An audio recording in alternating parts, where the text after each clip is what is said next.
So let's start. So making a simple calculator with LCD display.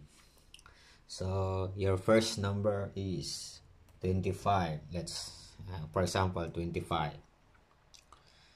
So my second number is 4. So operation, kung anong gusto mong operation, for example is multiplication. So multiplication. So 25 times 4 equals 100. Okay, thank you. So next is another example.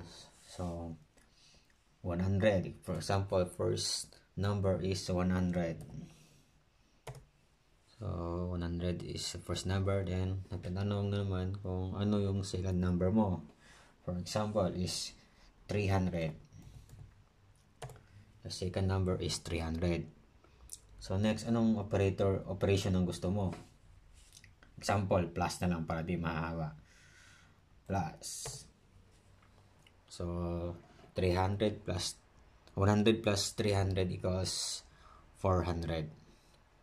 400 yun. Pwede lang kasya sa LCD display. So try natin yung mas maliit pa. So 30. First number is 30. And second number is 5. So try natin yung subtraction pala. Minus mali. Okay, so 30 minus 5 equals 25. So try natin yung division. First number 45. Second number is 9.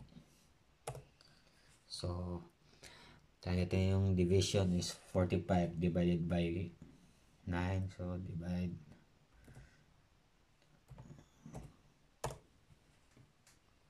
So 45 divided by 9 equals 5. Okay, thank you. Pang try natin multiplication na medyo maliit lang yung number. So 30. Second number is 3. Operation times 30 times 3 equals 90. Okay, 30 times 3 equals 90. Thank you. So next is 45.